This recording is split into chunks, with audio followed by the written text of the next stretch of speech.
सुनंदा का परिवार बड़ा लेकिन बहुत गरीब था। बूढ़े सास ससुर और बीमार पति, 4 साल का बेटा अनुज, इन सबकी जिम्मेदारी सुनंदा के कंधों पर ही टिकी थी। सुनंदा बहुत मेहनत से काम करती, लेकिन फिर भी उसे गुजारे के लायक भी पैसे नहीं मिलते थे। फिर एक दिन सुनंदा को मोमोज बनाने का मौका मिला। उसके बाद सुनंदा की जिंदगी ही बदल गई। सुनंदा, घर की साफ सफाई हो गई हो तो बाथरूम में रखे गंदे कपड़े धो देना, और हाँ, जाने से पहले मेरे बालों में तेल लगाकर मसाज कर देना। उफ, आज सिर में बहुत दर्द है। आहा, पूरे हफ्ते ऑफिस में काम करके बहुत थक जाती हूँ। जी मालकिन। सुनंदा अपने काम में लग जाती है। घर के सारे काम निपटाकर मालकिन के बालों में तेल लगाकर फिर अपने घर की ओर निकल पड़ती है। सुनंदा का पति विमल एक फैक्ट्री में गार्ड का काम करता था। उसकी हमेशा नाइट ड्यूटी रहती थी। एक रात वो काम पर जा रहा था कि रास्ते में एक तेज रफ्तार गाड़ी ने उसे टक्कर मार दी। इस हादसे में विमल का एक पैर फ्रैक्चर हो गया था, जिस कारण विमल अब काम पर नहीं जा सकता था। विमल की यह हालत देखकर फैक्ट्री के मालिक ने उसे बगैर तनख्वाह के हमेशा के लिए छुट्टी पर भेज दिया। आप फिक्र मत कीजिए अनुज के बाबा, ऊपर वाला एक रास्ता बंद करता है तो दूसरा खोल देता है। पड़ोस की कमला बता रही थी कि वो जिस घर में खाना बनाती है वहां झाड़ू पोछा और कपड़े धोने के लिए काम वाली चाहिए। मैं वहां काम कर लूंगी, कम से कम हमारा गुजारा तो चल जाएगा। मुझे माफ कर दो सुनंदा, मेरी वजह से आज तुम्हें दूसरों के घरों में काम करना पड़ रहा है। ये आप क्या कह रहे हैं? जिंदगी में उतार चढ़ाव तो आते ही रहते हैं। वक्त ही तो है, गुजर जाएगा। मेरा दिल कहता है कि हमारे अच्छे दिन जल्दी आएंगे। सुनंदा बहुत जीवट थी। वो हर हाल में खुश रहना और मुसीबतों से लड़ना जानती थी। सुनंदा के सास ससुर भी उससे बहुत खुश रहते थे। सुनंदा बहू, कल से काम पर जाए करेगी तो घर के काम मैं संभाल लूंगी। तू घर की बिल्कुल भी फिक्र मत करना। हाँ सुनंदा बहू, तू खूब मेहनत से काम करना। जी माँ जी, आपके और बाबूजी के आशीर्वाद से मैं बहुत जल्दी दूसरे घरों में भी काम पकड़ लूंगी। दूसरे दिन सुनंदा कमला के साथ काम पर गई। क्या नाम है तुम्हारा? सुनंदा। देखो सुनंदा, घर की साफ सफाई, झाड़ू पोछा, बर्तन, कपड़े, ये सब करने होंगे। इसके लिए मैं तुम्हें 4,000 रुपए दूंगी। जी मालकिन, मैं कर लूंगी। तो ठीक है, कल से काम पर आ जाना। दूसरे दिन से सुनंदा अमिता के घर पर काम करने लगी। अमिता बदले में उसे 4,000 रुपए देती। इतने कम पैसों में सुनंदा और उसके परिवार का गुजारा बस इतना ही हो रहा था कि उन्हें 2 वक्त की रोटी मिल जाती थी। सुनंदा अमिता के घर के सारे काम करती। कभी कभी कमला काम पर नहीं आती तो सुनंदा खाना भी बना दिया करती। अरे वाह सुनंदा, तुम तो खाना भी बहुत बढ़िया बनाती हो। जी मालकिन, मुझे सब कुछ बनाना आता है। इडली, डोसा, छोले भटूरे, नूडल्स। धीरे धीरे दिन बीत रहे थे। एक दिन अमिता के घर पर किटी पार्टी थी, जिसमें उसकी कुछ सहेलियां आने वाली थीं। अमिता के घर के पास एक बहुत ही नामी रेस्टोरेंट था जिसका नाम गोपाल रेस्टोरेंट था। वहां के मोमोज बहुत ही मशहूर थे। अमिता की सहेलियों ने पार्टी में गोपाल रेस्टोरेंट के मोमोज मंगवाने के लिए कहा, लेकिन किटी पार्टी वाले दिन जब अमिता ने मोमोज मंगवाने के लिए रेस्टोरेंट में फोन किया तो उस दिन रेस्टोरेंट बंद था। ओफो, ये रेस्टोरेंट को भी आज ही बंद होना था। अब मैं क्या करूं? तभी अमिता की नजर सुनंदा पर पड़ी। सुनंदा, क्यों ना आज मेरी सहेलियों के लिए तुम मोमोज बना दो, तुम तो अच्छा खाना बनाती हो। लेकिन मालकिन, मैंने कभी मोमोज नहीं बनाए हैं। अरे यूट्यूब पर मोमोज बनाने की रेसिपी देखकर मोमोज बना दो। ठीक है मालकिन। अमिता ने मोमोज बनाने के लिए सामान मंगवाए और यूट्यूब पर मोमोज बनाने की रेसिपी प्ले कर दिया, जिसे देखकर सुनंदा मोमोज बनाने लगी। इसी तरह सुनंदा ने वेज मोमोज, पनीर मोमोज, फ्राई मोमोज बनाकर तैयार कर लिए। जब किटी पार्टी शुरू हुई और अमिता की सहेलियों ने मोमोज खाना शुरू किया, यम्मी, कितने टेस्टी मोमोज है। गोपाल रेस्टोरेंट के मोमोज का कोई जवाब नहीं। ये मोमोज गोपाल रेस्टोरेंट के नहीं है, फिर कहां से मंगवाए हैं? मंगवाए नहीं है, ये मोमोज सुनंदा ने बनाए हैं। अच्छा, बड़े टेस्टी मोमोज बनाए हैं यार। ऐसा लग रहा है जैसे किसी महंगे रेस्टोरेंट से मंगवाए हो। हाँ यार, कमाल के मोमोज हैं। अमिता की सारी सहेलियां मोमोज की बहुत तारीफ करने लगी और मांग मांग कर मोमोज खाने लगी, यहाँ तक कि मोमोज कम पड़ गए। उस दिन घर आकर सुनंदा ने ये बात सबको बताई। हमें तो पहले से ही पता था कि तू बहुत हुनरमंद है, जो भी काम करती है उसमें जान डाल देती है। तूने बहुत मेहनत और लगन से मोमोज बनाए होंगे, इसलिए तेरे हाथों से बने मोमोज इतने स्वादिष्ट बने थे। हाँ सुनंदा बहू, कभी हमें भी अपने हाथ के बने मोमोज खिलाओ। हाँ बाबूजी, मैं कल ही आप सबके लिए मोमोज बना दूंगी। दूसरे दिन सुनंदा ने अपने घर में मोमोज बनाए और सबको खिलाए। मम्मी, और मोमोज दो ना, ये मोमोज तो बहुत अच्छे हैं, इन्हें खाने में बड़ा मजा आ रहा है। हाँ सुनंदा, ऐसा लग रहा है जैसे किसी बड़े शेफ ने ये मोमोज बनाए हों। मैं तो कहती हूँ ये दूसरों के घरों का काम छोड़कर तू मोमोज बनाकर बेचना शुरू कर दे। लेकिन मोमोज बनाने के लिए ढेर सारी सामग्री खरीदनी होगी, उसके लिए पैसे कहाँ से आएंगे? अब मैंने कुछ पैसे बचा कर रखे हैं, उन्हीं पैसों से मोमोज बनाने का काम शुरू करूंगी। सुनंदा ने अपने जोड़े हुए पैसे निकाल कर देखे तो वो सिर्फ 2,000 ही थे, जिसे देखकर वो उदास हो गई। लेकिन तभी उसके ससुर जोगेश ने कहा, सुनंदा बहू, इसमें उदास होने की क्या जरूरत है? किसी काम की शुरुआत कम पैसों से ही की जाती है। आप ठीक कह रहे बाबूजी, मैं इस काम की शुरुआत 2,000 रुपए से ही करूंगी। दूसरे दिन से सुनंदा ने अमिता के घर का काम छोड़ दिया। वो 2,000 रुपए लेकर बाजार गई और मोमोज और चटनी बनाने के लिए सामान खरीदने लगी। सुनंदा की नजर बाजार में बिक रही टोकरियों पर पड़ी।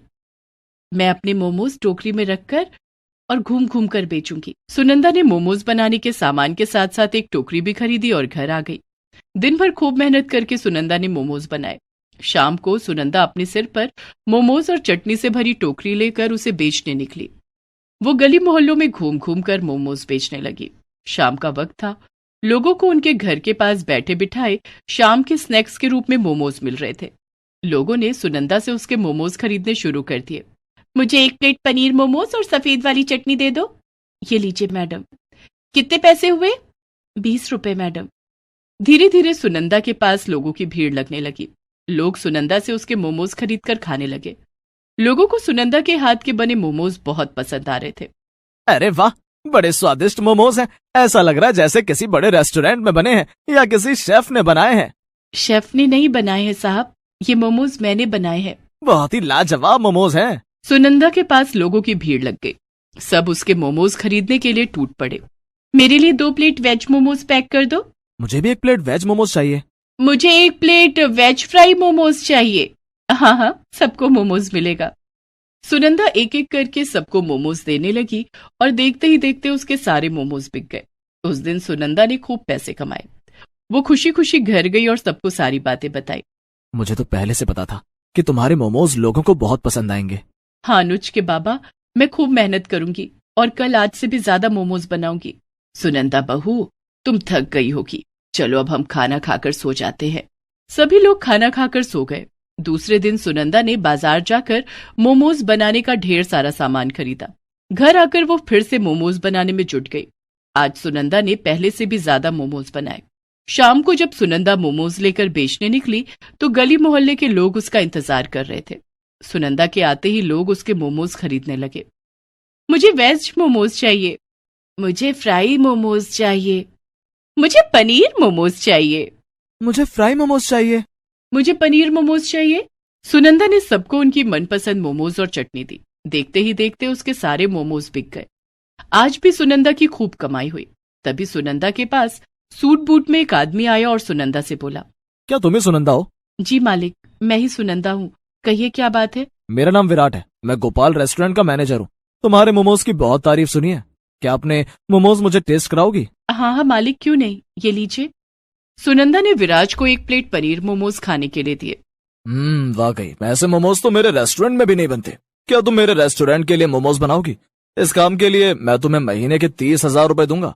हाँ मालिक, मुझे मंजूर है। ये लो 15,000 रुपए एडवांस, और कल से मेरे रेस्टोरेंट के लिए मोमोज बनाने शुरू कर देना। मैं अपने आदमी भेजकर तुम्हारे घर से मोमोज मंगवा लूंगा। सुनंदा पैसे लेकर घर गई और सबको बताया कि कैसे उसे गोपाल रेस्टोरेंट के लिए मोमोज बनाने का काम मिला है। महीने के 30,000 रुपए। देखा सुनंदा बहू, मोमोज बनाते ही तेरी लॉटरी लग गई। पिताजी, ये सब सुनंदा की मेहनत का कमाल है।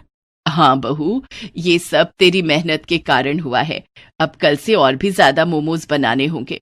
चिंता की कोई बात नहीं सुनंदा, कुछ ही दिनों की बात है, तब तक मेरा पैर भी पूरी तरह ठीक हो जाएगा। उसके बाद मैं भी मोमोज बनाने में तुम्हारी मदद करूंगा। दूसरे दिन से सुनंदा गोपाल रेस्टोरेंट के लिए मोमोज बनाने लगी। रेस्टोरेंट के कारीगर सुनंदा के घर आकर मोमोज ले जाते और उसे रेस्टोरेंट में बेचते थे। इस काम में घर के सभी लोग सुनंदा की मदद करने लगे। कुछ दिनों के बाद विमल का पैर भी ठीक हो गया और वो भी मोमोज बनाने में सुनंदा की मदद करने लगा। धीरे धीरे करके सुनंदा ने काफी पैसे जोड़ लिए। एक दिन, अनुज के बाबा, मैं सोच रही थी क्यों ना मोमोज की अपनी दुकान खोल लूं। मैं मोमोज बनाऊंगी और आप मोमोज बेचना। ये तो तुमने बहुत अच्छी बात सोची है सुनंदा, हम मोमोज की अपनी एक दुकान खोल लेंगे। जल्दी ही सुनंदा ने मोमोज की अपनी एक दुकान खोल ली, जहां कई वैरायटी के मोमोज मिलने लगे। धीरे धीरे सुनंदा के मोमोज पूरे शहर में मशहूर हो गए। लोग सुनंदा की दुकान पर उसके बनाए हुए मोमोज खाने के लिए आने लगे। सुनंदा की कमाई पहले से भी ज्यादा बढ़ गई। अब उसकी और उसके परिवार की गरीबी भी दूर हो गई थी।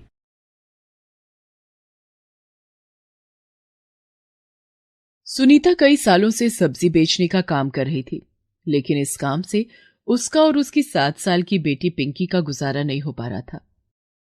सुनीता के पति किशोर की मौत 4 साल पहले एक सड़क हादसे में हो गई। ससुराल वालों ने तो किशोर की मौत के साथ ही उससे मुंह मोड़ लिया था, और अब मायके वाले भी साथ छोड़ रहे थे। भैया भाभी, आप लोग शहर क्यों जा रहे हो? क्यों ना जाएं हम शहर? यहां गांव की जिंदगी में रखा क्या है सिवाय जिम्मेदारियों के? सुनीता समझ गई थी कि उसकी भाभी का इशारा उसकी तरफ ही था। दरअसल उसका भाई सुरेश और भाभी कामिनी उसके घर से थोड़ी ही दूर रहते थे। सुरेश एक ढाबा चलाता था जो काफी अच्छा चल रहा था, इसलिए वो कभी कभी सुनीता की कुछ मदद कर दिया करता था। लेकिन ये बात उसकी पत्नी कामिनी को बिल्कुल पसंद नहीं थी। कामिनी के जोर देने पर ही अब सुरेश गांव छोड़कर शहर जा रहा था।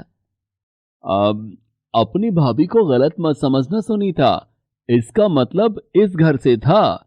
दरअसल ये घर अब काफी पुराना हो गया है। इसका रख रखाव मुश्किल भी है और खर्चीला भी। और फिर बच्चों के भविष्य के बारे में भी तो सोचना है ना। शहर में रहेंगे तो बच्चे भी अच्छे स्कूल में पढ़ सकेंगे। लेकिन तू फिक्र मत करना, मैं गांव छोड़कर जा रहा हूं, तुझे और पिंकी को नहीं। मैं तुम लोगों से मिलने आता रहूंगा। सुरेश की बात सुनकर कामिनी को गुस्सा आ जाता है। वो एक बार फिर सुनीता को सुनाते हुए कहती है, हाँ हाँ, सबका ठेका तो तुम्ही ने लेकर रखा है ना। इतना कहकर कामिनी वहां से चली जाती है। सुनीता अपनी आंखों को पोंछते हुए सुरेश से कहती है, कोई बात नहीं भैया, आप हमारी फिक्र मत करना। भाभी और बच्चों का ख्याल रखना और खूब तरक्की करना। मेरी भगवान से बस यही प्रार्थना है। सुरेश सुनीता की मदद करना चाहता था, लेकिन इसकी वजह से वो अपने घर में कलेश भी नहीं चाहता था। उसने कई बार कामिनी को समझाकर देख लिया था, लेकिन वो बदलने को तैयार नहीं थी। उसने जाने से पहले कुछ पैसे सुनीता के हाथों में रख दिए। नहीं भैया, रहने दो, इसकी जरूरत नहीं है। सुरेश सुनीता को चुप रहने का इशारा करता है, लेकिन तभी वहां कामिनी एक पुराना संदूक लेकर आ जाती है। ले लो, बस ये आखिरी बारी है। इसके बाद कुछ नहीं हो पाएगा, क्योंकि शहर में बहुत खर्चे होंगे हमारे भी। और सुनो, जाते हुए ये माँ जी का पुराना संदूक और ये कुछ कपड़े भी लेती जाना, कब से ऐसे ही पड़े हैं। अब ये सब मैं शहर लेकर तो जाऊंगी नहीं, तो तुम ही ले जाना ये सब। कामिनी उस संदूक को और पुराने कपड़ों को जमीन पर डाल देती है, मानो किसी नौकर को दे रही हो। लेकिन फिर भी सुनीता इस बात का बुरा नहीं मानती। वो फौरन जाकर अपनी माँ के कपड़ों को उठा लेती है और रोते हुए कहती है, हाँ भाभी, ये सब मेरे बहुत काम के हैं। इन्हें छूकर ऐसा लगेगा जैसे माँ मेरे साथ है। सुनीता की बात सुनकर कामिनी हंसती हुई वहां से चली जाती है। फिर सुनीता वो सारा सामान और सुरेश के दिए हुए पैसे लेकर वापस अपने घर आ जाती है। तब उसकी बेटी पिंकी उससे कहती है, माँ, ये नानी का संदूक है क्या? इसे खोलो ना, मुझे देखना है कि इसमें क्या है। हो सकता है मेरे लिए कोई खिलौना ही मिल जाए। सुनीता मुस्कुराकर पिंकी के सिर पर हाथ फेरती है और फिर दोनों मिलकर उस संदूक को खोलते हैं। उस संदूक के अंदर काफी कुछ था, लेकिन सब पर बहुत धूल चढ़ी हुई थी। सुनीता एक एक करके सारा सामान बाहर निकालकर उसे साफ करने लगती है। तभी अचानक उसके हाथ अपनी माँ की पुरानी डायरी लगती है। अरे, ये तो माँ की डायरी है। मुझे याद है, इसमें तो माँ ने सब कुछ लिखा था। नानी ने क्या लिखा था इसमें? माँ, मुझे भी दिखाओ ना। बेटा, मेरे बाबा यानी तुम्हारे नाना जी का इस गांव में बहुत बड़ा ढाबा था। माँ और बाबा मिलकर उसे चलाते थे। अच्छा, और अब मामा जी उसे चलाते हैं? अब मेरा मतलब है चलाते थे। अब तो वो शहर जा रहे हैं ना? हाँ बेटा, तुम्हें पता है तुम्हारी नानी बहुत ही बढ़िया पाव भाजी बनाती थी। मुझे आज भी याद है, जब भी वो पाव भाजी बनाती थी, सारा गांव उसकी खुशबू से खींचा चला आता था। माँ अपनी पाव भाजी को नए नए तरीकों से बनाती थी और फिर सब कुछ अपनी इस डायरी में लिख कर रख लेती थी। अच्छा, तो माँ, तुमने नानी से क्यों नहीं सीखा पाव भाजी बनाना? पिंकी की बात सुनकर सुनीता उदास हो जाती है। दरअसल सुनीता को बचपन में खाना बनाने का बिल्कुल भी शौक नहीं था। उसकी माँ जब उसे मदद के लिए बुलाती, वो कोई ना कोई बहाना बनाकर वहां से गायब हो जाती। अरे ओ सुनीता, कब से बुला रही हूं, आती क्यों नहीं? आ जरा, ये भाजी का मसाला पीस दे जरा, तब तक मैं पाव देख लेती हूँ। नहीं माँ, मुझे मुझे तो बाहर खेलने जाना है, मैं जा रही हूँ। हे भगवान, कैसी लड़की है! कितनी कोशिश करती हूं कि थोड़ा बहुत काम सीख ले, लेकिन इसका तो मन ही नहीं लगता। चलो कोई बात नहीं, इस डायरी में सब कुछ लिखा तो है मैंने, जब बड़ी हो जाएगी तो खुद ब खुद सीख लेगी। क्या हुआ माँ, कुछ तो बोलो। हाँ, मैं अब बनाऊंगी बेटा, पाव भाजी बनाऊंगी मैं, बिल्कुल अपनी माँ जैसी। पिंकी, तुम करोगी ना मेरी मदद? हाँ माँ, बिल्कुल करूंगी। सुनीता सबसे पहले अपनी माँ की डायरी खोलकर उसे खूब अच्छे से पढ़ती है और फिर सुरेश के दिए पैसों से पाव भाजी बनाने का सारा सामान खरीद कर लाती है।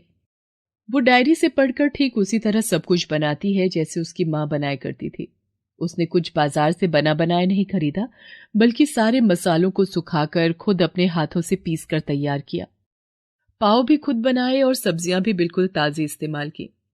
फिर शाम को उसने अपने ठेले पर सब्जियों की जगह पाव भाजी बेचना शुरू कर दिया।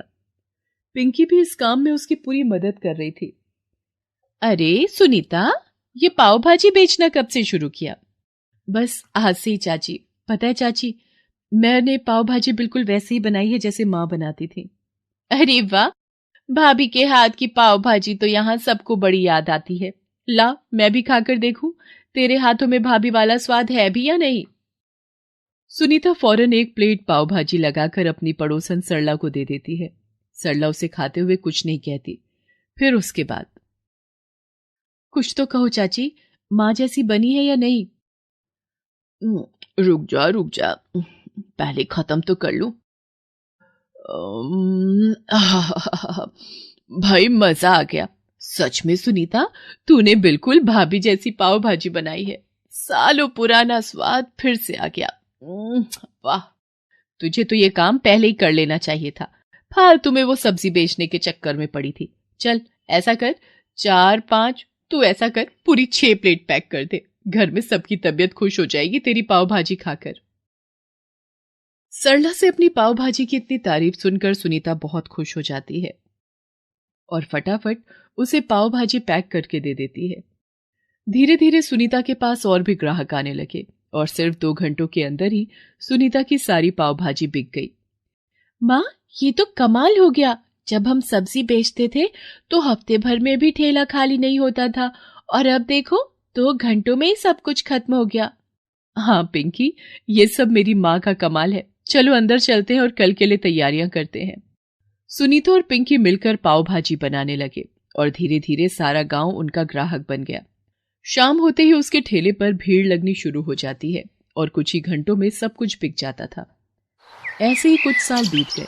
अब सुनीता को किसी बात की चिंता नहीं थी। सुनीता के ठेले की जगह अब गांव में एक बड़ी पाव भाजी की दुकान थी, जैसे कभी उसके माता पिता की हुआ करती थी। इतना सब होने के बाद भी सुनीता ने मेहनत करना नहीं छोड़ा, बल्कि अब वो वक्त के साथ अपनी पाव भाजी में कई बदलाव भी करने लगी थी, जिन्हें भी लोग खूब पसंद कर रहे थे। अरे वाह आंटी, आपकी भाजी में तो बिल्कुल पिज्जा जैसा स्वाद आ रहा है। ऐसा कैसे किया आपने? मैंने अपनी भाजी में चीज भी डाला है। पिछली बार तुमने कहा था ना कि तुम्हें और तुम्हारे दोस्तों को पिज्जा बहुत पसंद है, बस इसीलिए। अरे वाह आंटी, मैं अभी जाके अपने सारे दोस्तों को बुला कर लाता हूँ। वो सब भी आपकी पाव भाजी खाकर बहुत खुश हो जाएंगे। इसी तरह सुनीता दिन दूनी रात चौगुनी तरक्की करने लगी। यहां तक कि अब तो उसका इतना नाम हो गया था कि उसे शहर की पार्टियों के लिए भी ऑर्डर मिलने लगे थे। हाँ, ये ठीक है। तुम ऐसा करो, जाकर सारी सब्जियां उठा लाओ, तब तक मैं भाजी बनाना शुरू करती हूँ। अरे भाभी, आप कहाँ परेशान होगी, हम सब मिलकर कर लेंगे सब कुछ। आप आराम कीजिए। नहीं बिरजू भैया, बनाऊंगी तो मैं खुद ही, जैसे हमेशा मेरी माँ बनाती थी। आप मेरी मदद कर रहे हैं, यही काफी है। सुनीता शहर में हो रही एक बड़ी पार्टी के लिए पाव भाजी बना रही थी। उस पार्टी में सुरेश और कामिनी भी आए हुए थे। सुरेश ने जैसे ही सुनीता के हाथों की बनी पाव भाजी चखी तो वो उस स्वाद को तुरंत पहचान गया। राकेश, ये पाव भाजी किसने बनाई है? मुझे अभी मिलना है उससे। अरे बड़ी मशहूर कैटरर है, पास के ही गांव में रहती है, लेकिन फिर भी उसके ऑर्डर की बुकिंग बड़ी मुश्किल से मिलती है। अच्छा, फिर तो बंटी के बर्थडे के लिए अभी से इस कैटरर को बुक कर लेते हैं। जल्दी चलिए जी। सुरेश का दोस्त उसे और कामिनी को लेकर सुनीता के पास जाता है। वहां सुनीता को पाव भाजी बनाते देखकर सुरेश और कामिनी दोनों चौंक जाते हैं। सुनीता, मेरी बहन, तभी मैं सोचूं कि माँ के हाथों का स्वाद यहाँ किसके हाथों में आ गया। मुझे माफ कर दे मेरी बहन, मैं तुझे वहां गांव में बेसहारा छोड़कर आ गया। सच में बहुत बड़ी गलती हो गई मुझसे। माँ मुझे कभी माफ नहीं करेंगी। नहीं भैया, अगर मैं अकेली नहीं पढ़ती तो माँ का साथ मुझे कैसे मिलता। ये देखिए, ये माँ की डायरी है, मुझे माँ के संदूक से मिली, इसी के सहारे मैंने ये काम शुरू किया। सुरेश के साथ साथ कामिनी भी शर्मिंदा थी। दूसरी तरफ सुनीता आत्मविश्वास से भरी हुई थी, क्योंकि अब वो गांव की बेसहारा गरीब सुनीता नहीं थी, बल्कि मशहूर केटर्स की मालकिन सुनीता मैडम बन गई थी। Please subscribe this channel. Please subscribe this channel.